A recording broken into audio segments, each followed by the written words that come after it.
오늘 아침 뉴스 연구소. 오늘 아침 뉴스의 맥을 짚어드리는 시간 뉴스연구소. 오늘도 두 분의 연구위원 함께합니다. CBS 조태임 기자, 뉴스톱 김준일 수석 에디터, 어서 오십시오. 안녕하세요. 긴 연휴가 끝나고 마치 방학을 끝낸 것 같아요. 새 학기 시작하는 기분. 수요일 아침입니다. 첫 번째 뉴스 어디로 갈까요? 네, 이재명 쪼개기 기소. 검찰이 이재명 대표에 대해서 위증교사 혐의에 대해서만 우선 기소하겠다. 뭐 그런 이야기가 지금 나오고 있어요. 네, 그러니까 왜 이런 전망이 나오냐면 이번에 그 기각된 구속영장에 이재명 대표에 대한 혐의 3가지가 있는데 백현동 개발 특혜 의혹, 쌍방울 대북 송금 의혹, 위증교사 의혹 이렇게 있는데요. 법원이 이 각각에 대해 소명의 정도가 다르다고 그때 봤었어요. 네. 이 중에 위증교사 혐의에 대해서는 법원도 이제 검찰의 주장을 받아들였거든요. 그렇다 보니 우선 혐의가 비교적 확실한 위증교사에 대한 기소를 이제 먼저 진행할 것이다. 이런 전망이 나오고 있습니다. 그 이후에 이제 뭐 백현동 특혜 의혹, 대북 송금 의혹에 대해 보강 수사를 통해 이제 순차 기소할 것이라는 건데, 근데 이에 대해 검찰 관계자는 지금 정해진 건 아무것도 없다, 모든 가능성을 다 열어두고 있다 이렇게 밝히긴 했습니다. 네. 그 이외에도 이제 여러 시나리오가 나오는데 그 이준교사 외에 이제 백현동 특혜 의혹에 대해서는 어느 정도 검찰이 좀 증거가 확보됐다고 보고 보강 수사를 해서 한 달 뒤에 이제 불구속 기소할 것이라는 얘기가 나오는데요. 그럼 이제 대북 송금은 원래 사건을 수사하던 수원지검에 다시 돌려보내서 지금 다른 의혹들, 뭐 쌍방울 그룹의 불법 후원금 의혹들과 함께 영장을 재청구할 가능성도 이제 언급되고 있습니다. 예. 그런데 이렇게 만약에 분리 기소, 쪼개기 기소를 하면은 이제는 이 대표를 둘러싸고 이제 사법 리스크도 사법 리스크인데 더 구체적으로 재판 리스크가 본격화될 수 있다 이런 얘기가 나와요. 지금 공직선거법 위반과 관련해서 재판이 진행 중이고 이번 주부터 이제 대장동 개발 특혜 의혹과 관련한 재판이 본격화하거든요. 네. 여기에 위중교사, 백현동, 쌍방울까지 하면은 재판이 3개에서 최대 5개까지 늘어날 수 있다 이렇게 보기 때문에 그럼 일주일에 한 3번까지도 이제 대표가 법원에 출석할 수 있다 이런 얘기가 나오고 있습니다. 네, 검찰 수사 상황은 그렇고 정치 얘기를 좀 해보자면 이재명 대표가 이제 단식 끝내고 계속 병원에 있었는데 이르면 오늘 복귀한다 이런 얘기 나오네요. 네, 그러니까 이 대표 아직 이제 입원 치료 중이고 아직 몸 상태가 완쾌한 상황 아니고 안 좋은 상태인데요. 근데 이제 당장 강서구청장 선거가 임박했기 때문에 그 전에 나올 것이라는 거예요. 우선 이제 직접 선거 지원에 나서야 한다는 이 대표 의지가 강하다고 하고요. 근데 어쨌든 지금 건강 상태에 따라 달라질 수 있는데 사전 투표가 당장 모레 금요일이잖아요. 그래서 이르면 오늘 아니면 늦어도 금요일에는 이제 선거 지원 유세에 나설 것이다 이렇게 전망되고 있습니다. 네. 국민의힘은 지금 김기현 대표가 추석 연휴 내내 계속 강서구를 찾았었고요. 네. 민주당도 이제 홍익표 원내대표가 찾고 있긴 하지만 아무래도 좀 이제 무게감이 좀 다르다 이런 얘기가 나오고 있거든요. 그리고 이제 또 연휴 기간 동안 이 대표가 제안한 영수회담을 두고도 여야 논쟁 계속 됐잖아요. 국민의힘은 영수회담 제의가 이 영장 기각을 무죄로 포장하려는 얄팍한 전술이다라고 하면서 여야 대표 먼저 만나는 게 우선이다라고 반대를 했고요.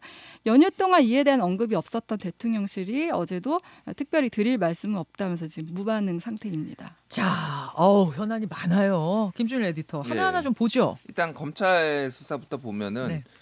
뭐 분리 기소가 아예 뭐 사례가 없는 건 아니에요. 네. 뭐 이런 사례들이 이제 뭐 있기는 합니다만 일반적으로 이제 구속영장을 청구한 때 다 묶어 가지고 했으면은 일반적으로 다 묶어서 합니다. 그러니까 지금 검찰의 고심을 이제 볼 수가 있는 거죠. 연휴 때도 다 이랬다고 해요. 그 검사들. 다 출근해가지고 전부 다 지금 사건 기록 다 검토하고 그만큼 이제 이재명 대표 구속영장 기각에 대한 충격파 이게 이제 검찰에도 좀 미쳤다 이렇게 보면 될 것 같고, 그러니까 이게 이제 아까 조태인 기자가 얘기를 했지만은 일부는 서울중앙지검에서 했고 일부는 수원지검에서 했어요. 그러니까 이거를 이제 영장을 묶으면서 이거를 서울중앙지검 그냥 한 군데서 보통 이거를 묶어서 해야 되거든요. 근데 이걸 이제 수원지검, 특히 이제 쌍방울 대북송금 같은 경우는 수원지검에서 했는데 이거가 가장 지금 취약하게 나와가는 그 법원의 영장, 그러니까 실질심사 때 가장 이제 다툼의 여지가 있다라고 나왔잖아요. 예. 그러니까 이 부분이 유죄를 받아내기에 지금 상당히 미흡하다라고 지금 검찰 내부에서도 본 것 같고, 그래서 이제 이거를 이제 분리 기소 이제 한다라는 건데 이게 재판 과정에서는 다시 합쳐질 수도 있어요, 사실은 이게. 병합이 될 예, 수도 병합이 있죠. 될 수도 있지만은 그러니까 아까 얘기했지만 이재명 대표가 이제 법원에 출석해야 되는 횟수가 훨씬 늘어나 초반에는 굉장히 늘어날 가능성이 네네. 이제 높다 이렇게 봐야 될 것 같습니다. 그래서 이게 이제 다른 사안들 또 묶어가지고 이를테면 뭐 지금 이재명 대표 그러니까 수사했던 것 중에 하나가 뭐 정자동 뭐 이제 호텔 특혜 의혹 뭐 이런 것도 있거든요. 이런 것까지 묶어가지고 다시 기소를 그러니까 뭐 이제 다시 기소하고 아니면 이제 구속영장을 청구할지 뭐 이런 걸 좀 봐야 될 것 같고. 네. 영수회담은 그냥 서로 그냥 뭐 자신들의 주장만 지금 되풀이되는 것 같습니다. 입장의 변화가 없어요. 제가 이제 뭐 예전에 사랑의 짝대기가 서로 어긋났다 뭐 이렇게 얘기를 이제 표현한 적이 있는데 계속 이제 어긋나고 있는 거죠. 내가 만나고 싶은 사람은 다른 사람이고. 사랑이 있긴 있는 건가요? 예, 그러니까 뭐 있다고 치면은 예. 이제 근데 이제 제가 눈에 띄는 거는 그러니까 여당에서 이를테면은 이재명 대표가 먼저 여야 대표 회담을 해야 된다라고 하면서 그 비판의 수위가 너무 높아요. 그러니까 회담을 해야 된다라고 하면서 이렇게 강도 높게 비난을 하면은 누가 만나겠습니까? 그러니까. 그러니까 뭐 이게 뭐 근데 이재명 대표도 뭐 비판을 했지만 이건 정부를 정부의 실정을 비판을 한 거지 그런 건 아니거든요. 예를 들면은 박수영 의원 같은 경우에는 여의도 연구원장이고 지도부거든요. 근데 페이스북에다가 영수회담은 잡범이 대통령급으로 폼 잡고 싶은 것 이렇게 이제 이재명 대표는 이제 잡범으로 이제 비유를 했단 말이에요. 그러니까 이런 누가 만나겠습니까? 그러니까 그냥 서로 좀 기싸움을 좀 세게 하고 있다라고 이제 보면 될 것 같고.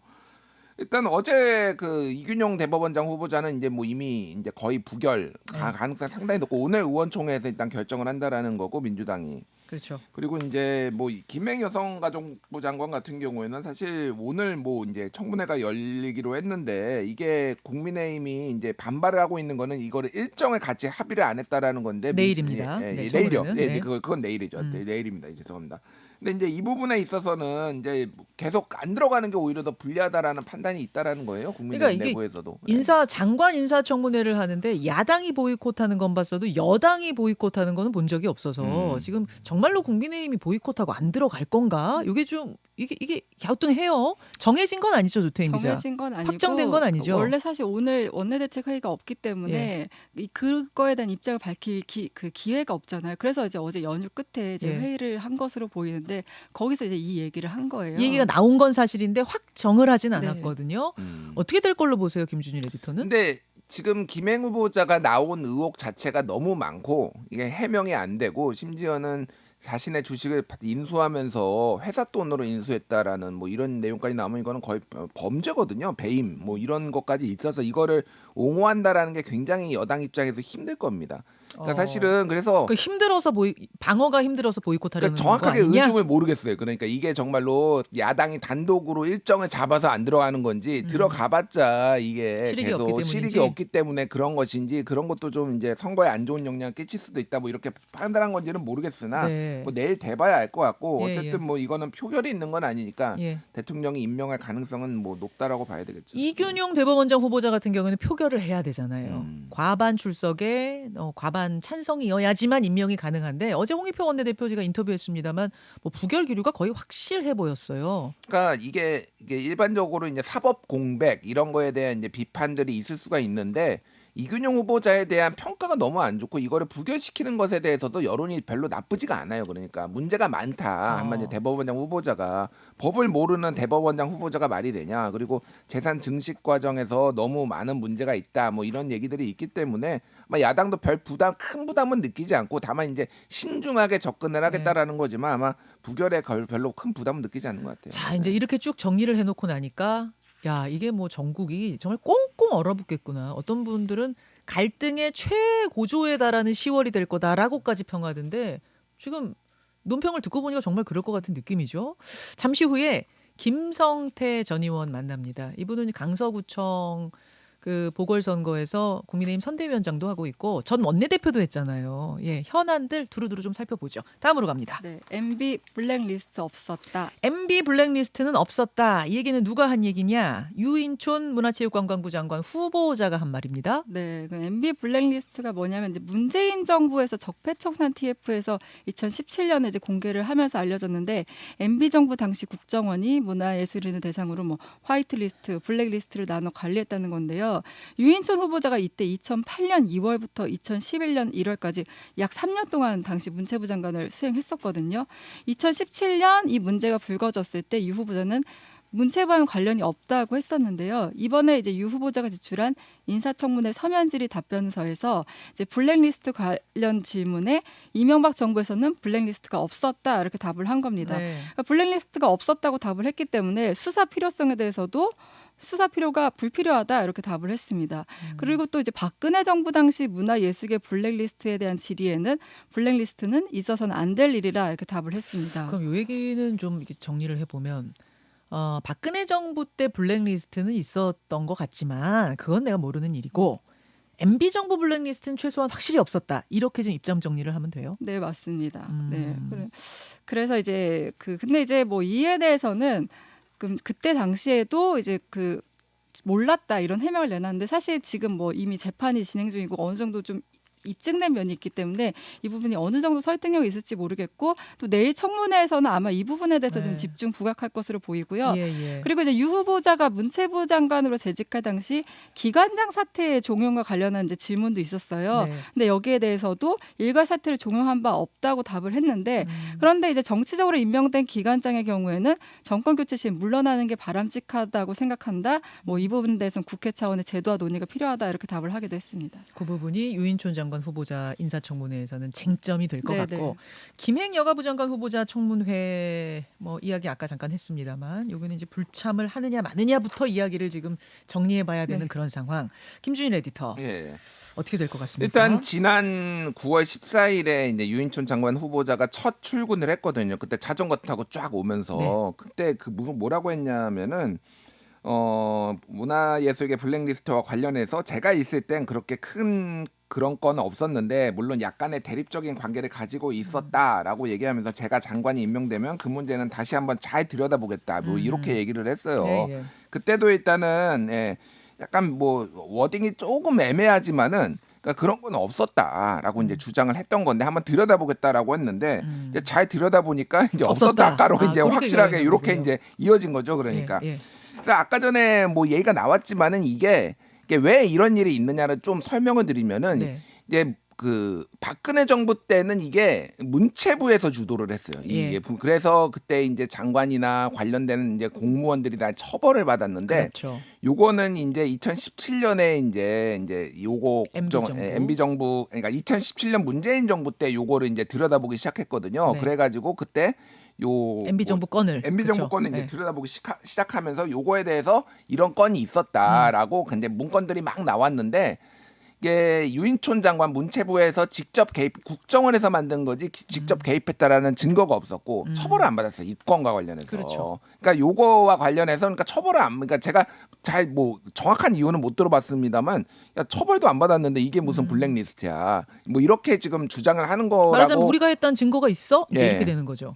근데 이게 이제 MB 정부 때 아예 블랙리스트가 없다라고 주장을 하는 거거든요. 문체부에서 안 만들었다라고 얘기를 하는 게 아니라. 그런데 지금 엄청나게 많은 문건들이 국정원에서 만든 문건들이 있었고 그게 이제 이동관 홍보수석이나 여기에서 이제 참고나 이쪽에서 요청으로 있었다라는 게 있었고 문체부와 관련해서도 의혹이 있는 건데 이거를 이제 전면으로 부정하는 게 가능한 건지 그 많은 문건들은 무언지 그러니까 문체부에서 안 만들었다라고 하면은 어느 정도는 법적으로 증명된 바는 없으니까 이해가 가는데 아예 존재 자체를 이제 이게 뭐 이렇게 없었다라고 하는 거는 이건 거짓말 논란이 될 거예요. 2단계로 쟁점이 되겠네요. 그러니까 이것이 블랙리스트 문건이냐 있었던 거냐 없었던 거냐 이거 하나와 그래서 문체부가 거기에 관여를 했냐 안 했냐 이렇게 뭐 두 가지 정도로 인사청문회에서 공방이 오갈 것 같습니다.